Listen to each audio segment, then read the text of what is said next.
Hi everyone and welcome to episode 77 of SpyCurious, the weekly Friday afternoon program where we make statement taking great again.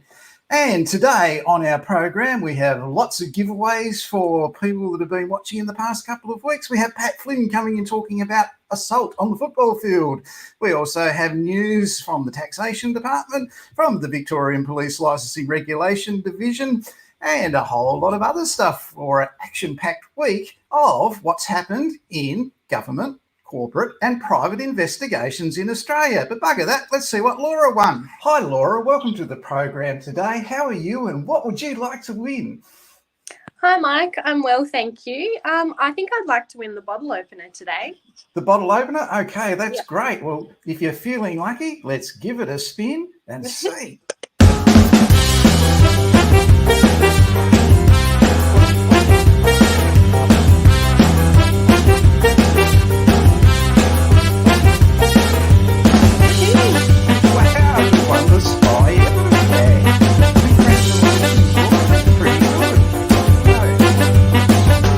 Taking you away.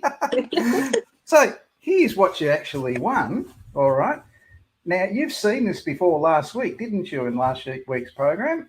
Yep, sure did. You told me it was pretty plain and ordinary. So you've got 3 pieces of advice for private investigators on how to add bling to their evidence bag, haven't you? I sure do. All right, tell us all about it. So if you're wanting to bling up your evidence bag because it's pretty plain, I would recommend decorating with some firearms, some handcuffs, and some crime scene markers. How good is that for advice? And look at this blinged evidence bag, courtesy of Laura, with firearms, handcuffs, and crime scene markers. That is absolutely brilliant advice, Laura. Thanks for coming on the show today. I'll have your evidence bag to you by next Friday, COVID Express post allowing. Perfect. Thank you, Mike. See you then. Bye. Bye. Well, how good's that? Laura just won an evidence bag and she gave you some very good private investigator advice there. So congratulations, Laura. Jamie's really pleased to see you back. So let's have a look at some of the job vacancies that have come up this week around Australia. Excuse me, I didn't mean to cough into the microphone, everybody. Oh dear. Okay, so job vacancies this week include MJM are looking for investigators all around Australia. So MJM are looking for investigators. Get in touch with them. These are licensed private investigators. You're going to be conducting interviews probably online with these people. So keep that in mind. You also will have opportunity to go out and talk to people and interview them live. But MJM are seeking investigators this week. ASQA are seeking an investigator to basically be second in charge, and they're paying a lot of money for that. So that's one that's come up in government investigations this week. As with all government investigations, you're going to need a diploma in government investigations or a certificate for in government investigations to get that job. If you're looking for work as a private investigator, don't go past this Facebook page. This is basically the Bible of Australian investigation vacancies for private investigators, government investigators and corporate investigators. So if your qualification says Australian Security Academy on it, that's what's going to make these people sit up and take notice of you and want to employ you. So they're looking for investigators down at Brookside Investigations in Queensland and New South Wales and Victoria. Precise Investigations are looking for investigators. These are all factual investigators, people. Quantum Corp are looking for liability investigators.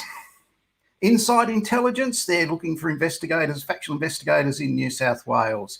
So there's their contact details. Get in touch with them. Tell them Mike Evans sent you. Don't forget, if you want to see these jobs, they're all here. And more. I only put up 30% of them because I'm too busy, but I'm not even going to mention some jobs today that are some really great investigation vacancies on this Facebook page. So just jump on Facebook, type in Australian Private Investigator, Corporate and Government Investigation Jobs, and this job site will come up. You have to ask to join it, and I personally will make you join it. So Sure Facts are looking for factual investigators in New South Wales and Victoria. So you're going to have a private investigator's license. So get in touch with Surefact, send them your resume, send them a copy of your investigations license. Factual investigators are required by Quantum Corp in New South Wales, Queensland and the ACT. So they're just some of the job vacancies that are about this week in Australia. Have a look at them, get in touch with the people, put in an application, take advantage of it. What's coming up next week? In television in Australia, great investigator Ken Gamble is going to be appearing on the Monday Under Investigation program with Liz Hayes. He's talking about doing a missing persons investigation down in Byron Bay. So it's a very tragic missing persons investigation for the family of the young man that went missing. And Ken's going to be explaining some of that in the program on Under Investigation on Monday night. So last year we saw Valentine Smith was on that program. So there's two top investigators in Australia, Valentine and Ken, have both appeared on that program. And I really enjoyed Valentine's work with what he did in Victoria in relation to the two missing people down there. And I think Ken will be equal to the task with what's going on in New South Wales. So something to look forward to happening down there. Okay. I did mention Brookside before. I've done that one. Don't forget, people,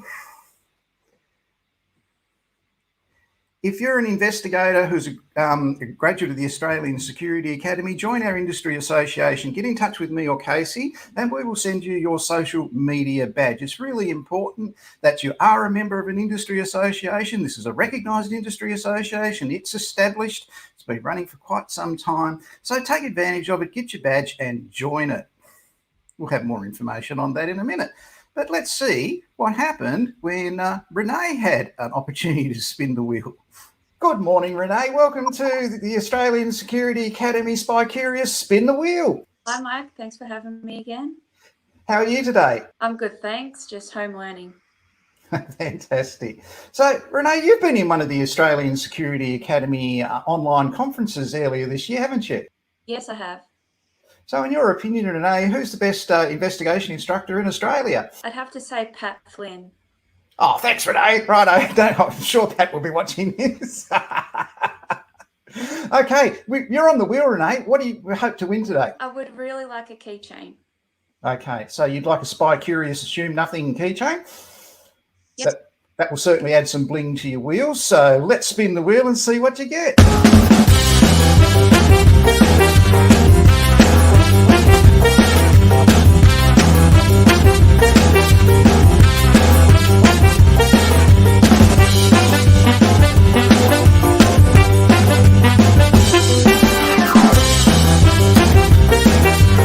No keychain, Renee, but you did win a SpyCurious evidence bag to take to the beach. Congratulations, well done. Thank you. Now, everybody that goes on Spy Wheel has to have 3 pearls of wisdom for people. What have you got to share with our people in SpyCurious today, Renee? I would say to join an industry association. My 3 reasons would be clients like you to have a member of association because you adhere to a code of conduct. The second reason would be the association will recommend you to prospective employers. And the third one would be, most importantly, assist you to win the confidence and insurance and government departments for tenders. My word, it does. Insurance companies and government departments, when they issue tenders, they really like to see that you are a member of an industry association on top of holding the correct qualifications and licensing. Really good advice. Thanks for coming in, Renee. We'll see you later on today when you come in to talk about AIRLAP. See you soon. Bye. Down in Tasmania this week in the Launceston Court, a police officer who was playing footy, 2 years ago, fronted up to court on charge of assault during a football match. Now, this is really interesting because we've all played sport and we've all had some rough and tumble in it. But, you know, what happens when it's a matter of assault in football? So in order to find that out, let's go to the main source of information on this sort of thing and see what he says. Other news this week, in Tasmania, a police officer involved in a football match was charged with assault as a result of part of the game. So when we go and play sport, we get ourselves into lots of different rough and tumble with all types of sport like hockey, soccer, football, whatever, doesn't matter what it is, netball, and these things can happen. So what are the issues around assault and this sort of thing happening in sport? Well, we're going to go straight to the source of this sort of information. Welcome along, Pat Flynn. Hello, Mike. Hello, everybody. So, Pat, with the sport, what happens with all this roughness in there that you are going to get as part of the game? Yeah, look, assault has many defences and it can become quite complicated. The main defences to assault are with an acronym called CAMELS. So you see in the CAMELS is where you give consent for someone to do something to you. So that's where if you're getting a procedure done or you're asking someone to do something to you, you're giving consent for them to actually use physical force on you. The next one, which comes into the sports, is a thing called amicable contest. So if you're playing a sport or you're in doing karate or any martial arts or things like that, your amicable contest is part of what you're agreeing to. You're going to play a sport, undertake an activity, and then, despite the fact that you will have some physical confrontations or touches or bumps or hits, that's part of the amicable contest. Now, there's another one that is for the M in the acronym. It's because you'll have misadventure or accident.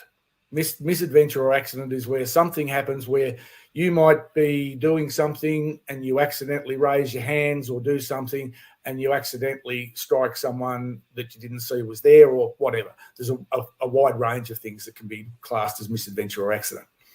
The E is the execution of the law. So people who are executing the law, such as police officers, you can use reasonable force in the execution of the law. Now, the L, that stands for lawful correction or chastisement. So that's where, back in the old days, when you used to smack the child on the backside, that's not classed as an offensive assault because you're lawfully correcting or chastising the child. However, community views have changed a lot now, and that's something that's frowned on, but that is a defence to assault. And the very last one is self-defence. So with self-defence, you're able to use reasonable force or proportionate force for whatever the likelihood or the threat is to you. It doesn't have to be a physical contact. Someone can be aggressive and they can look like they're going to hit you, and if they get close to you and you are genuinely in fear of being hit, you can use reasonable force to stop yourself being injured or hurt or hit. So coming back to the sports, the amicable contest and the self-defense, that's a fairly tricky little balance. When you're playing football, if you have a bump or a push or they're shoving or jostling, things like that, that's your amicable contest. However, if it's behind the play, on the other end of the field to where the action's going on and someone punches someone else, that's where it would fall into the point where it's not reasonable because it's an assault that's taken place, not associated with the sport. Now, I'm guessing that this, when they looked at all the witness statements and everything like that, it would have been a fairly tricky decision to be made as to whether you charge him or you don't. So that's probably why it took the 6 weeks for the decision to be made to actually charge him and take him to court. Obviously, looking at the magistrate's justifications for what her decision was, she obviously thought it was proportionate and reasonable for him to do that. So, yeah, that's sort of a good overview of all the different things that you can have as a defence to assault. So we can all go back this weekend to playing sport where we're allowed to and we're not locked down and comfortably be reassured that we're not going to be charged for assault if we just play in the game in the fairness of the rules. Yeah, exactly. And like rugby's a fairly physical, that's a very physical game.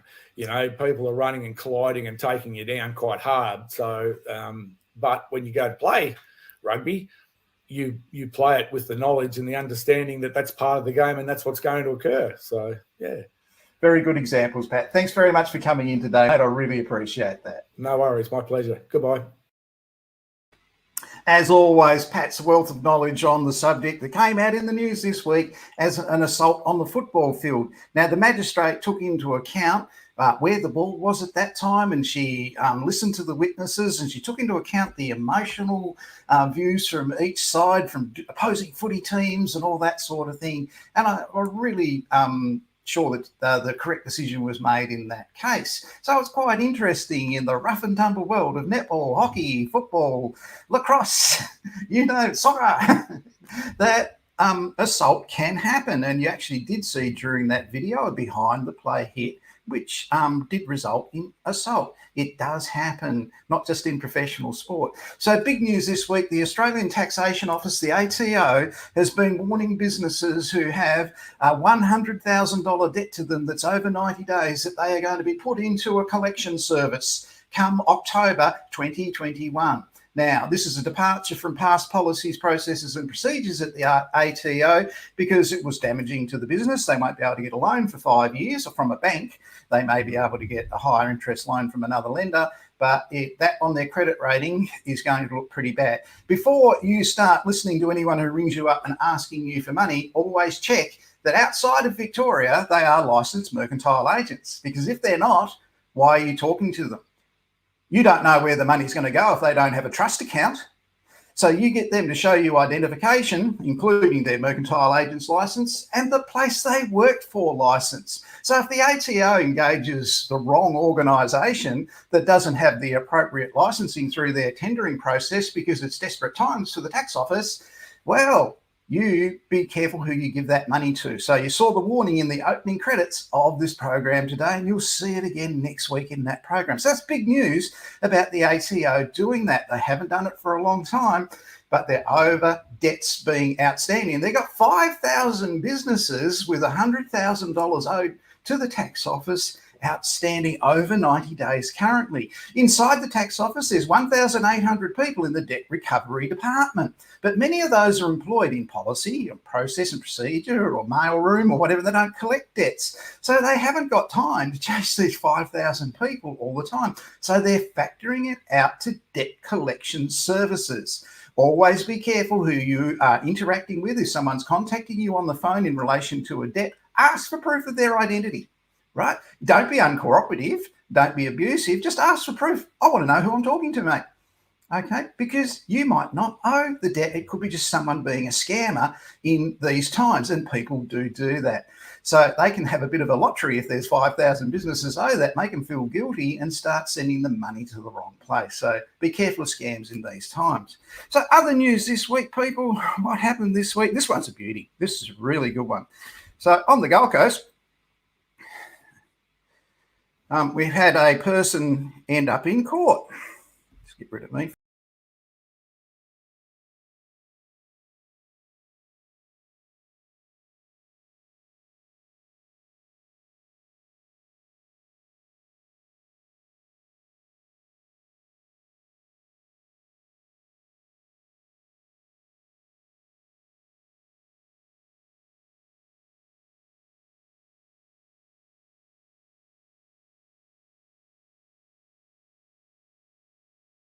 If you're going to go to court like she did, and here's a picture of her coming out of court this week. Her name's Giuliana Migliani, and she's coming out of the court this week. Have a look at this. This is really, really important. This is what she looked like when she went to court. She's got the Puritan collar on. She's got the mousy coloured hair tied back in a bun, and she's got a granny shawl on. That is just fantastic. Way to go to court. You don't go to court looking like this. No, you go to court and you say, I respect you, court. That's how I am going to be when I am here. Okay, so you dress appropriately when you go to court. It's very, very important. So what happened in her case, she got caught with ice in her handbag.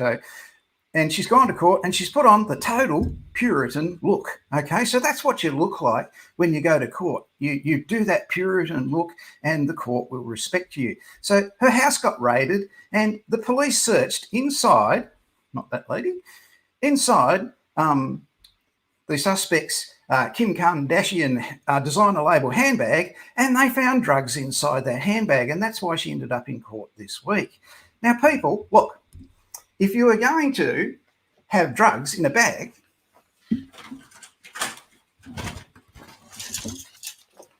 put your drugs in your Australian Security Academy evidence bag. So you get all your drugs and you put them in there and you keep them there. When the police raid you and search your house and they go, hey, hang on, what do you call this then? What are these drugs? You can say, mate, look where they are. They're not in my Kim Kardashian handbag. They're in my evidence bag.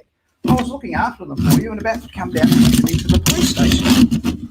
What a great excuse. How good is that? Now I've got Laura's bling all tangled up in my evidence bag. So get on the show next week and win yourself an Australian Security Academy evidence bag. Comes in handy for all sorts of reasons, especially if you're going to be a drug dealer.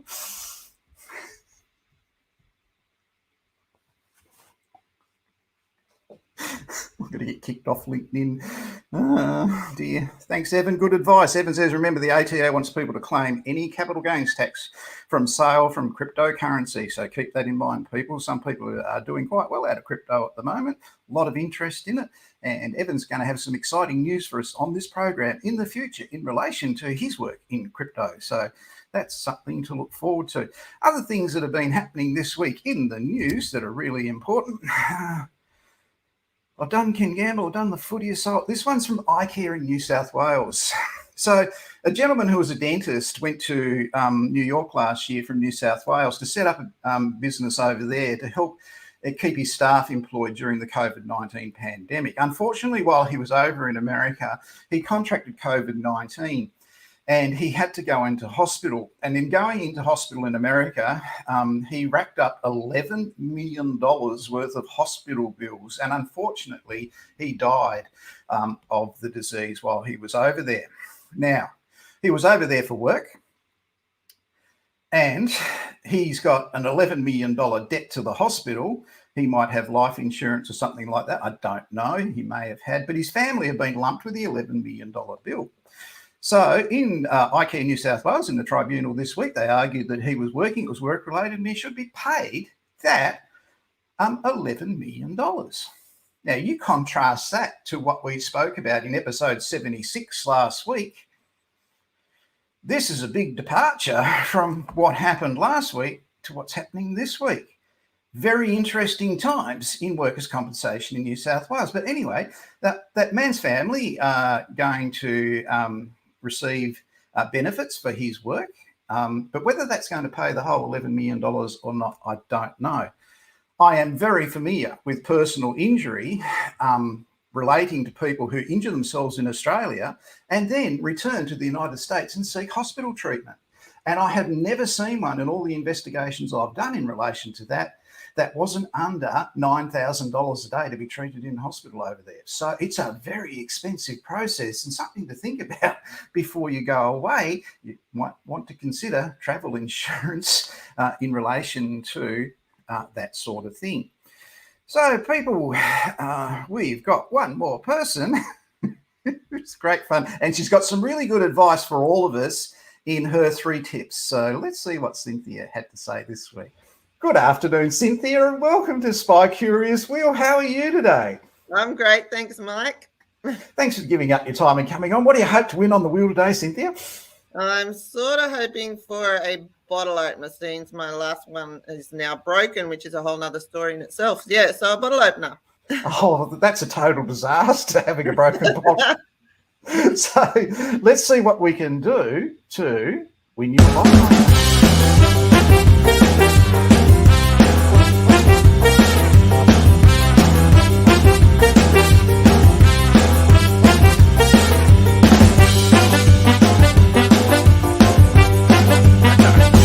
Oh dear, but that's bad luck. We've missed the bottle opener, but you did win a SpyCurious cap. You'll be the only person in your state with that cap. So that's not real bad. No, that's great. Thank you. You're a very experienced person in the workplace. I'm going to give you a scenario. Everybody that comes on the program, I like to get 3 little tips off them from their experience. So this is my scenario for you, just totally off the cuff. I hope you're ready for this. So do I. So you walk into a room. There's been a lot of commotion you've heard from outside. Now, this room could be in a hospital, could be in an education facility, could be anywhere. It doesn't matter. You've heard a lot of commotion. People are running out of the room and they're screaming, and you go in and you see at the back of the room a lady with a lady behind her. That lady behind the first lady has her arm around her neck and is pointing a sharp object towards her neck. What would you do to de-escalate that situation? All right. I think the first thing would be, the obvious thing would be, as hard as it is, it would be to stay calm. Even though you've got people rushing past you and screaming and yelling, your focus is to stay calm for yourself and the people around you and the person that has the knife at their neck.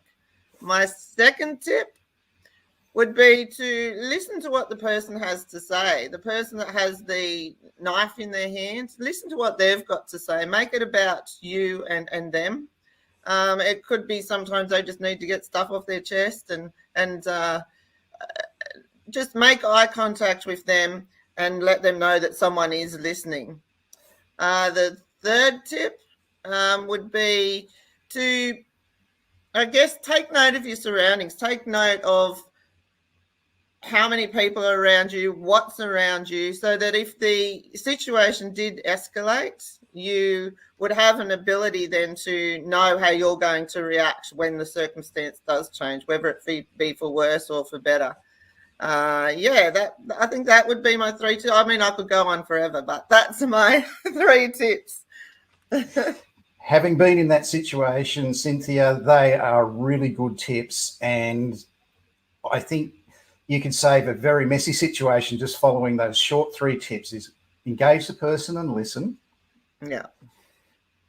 Try and get some kind of conversation with them, but check your surroundings too in case it gets worse, because you could end up with 2 people seriously injured if you don't. So very good. And when things like that happen, it's not like on TV where the sort of do-do-do-do music builds up to it. You're entirely unaware of it coming. So, Cynthia, thanks very much for coming on today. You've been a really great sport. Your spy cap will be on the way to you and be there early next week. See you soon. Fantastic. Thanks heaps, Mike. Thanks for everything. Pleasure having you, Laura, Renee, and Cynthia. Renee, I must apologise. I've lost our video update about AIRLAP. It's gone missing in my final rush to be here today. So we'll play that next week. I do apologise. Thank you for your work and your support yesterday. Renee will have an update for us next week in relation to the number of members of AIRLAP. So, people, that's our 30 minutes for this week. We hope you enjoyed it. We're sure you enjoyed all our winners. If you'd like to win one of those great prizes, bottle opener, keyring, evidence bag with bling. You have to bling it yourself, but get in touch with me. If you need your membership badge for AIRLAP, please get in touch with me or Casey, and we'll arrange your badge to be emailed to you so you can display it on your social media, and that means you're an official member of AIRLAP. You might be a student studying with us or a graduate. If you're a graduate, you'll be a member. So please, like Renee said, employers like this, it helps your employer and clients to win tenders if you are a member of an established industry association with a code of conduct. And if you are an Australian Security Academy student or graduate, you're a free member of our industry association. So thanks for tuning in this week, people. We're going out in our usual way with our careers. I'm Mike Evans from the Australian Security Academy. We'll see you next week.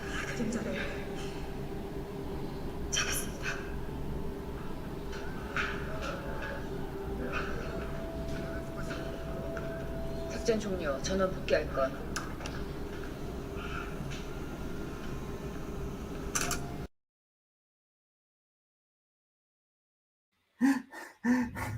Oh boy, that was a busy one. Ah, dear. Let's see Laura again. Hi, Laura. Welcome to the program today. How are you, and what would you like to win? Hi, Mike. I'm well, thank you. I think I'd like to win the bottle opener today. The bottle opener? Okay, that's great. Well, if you're feeling lucky, let's give it a spin and see.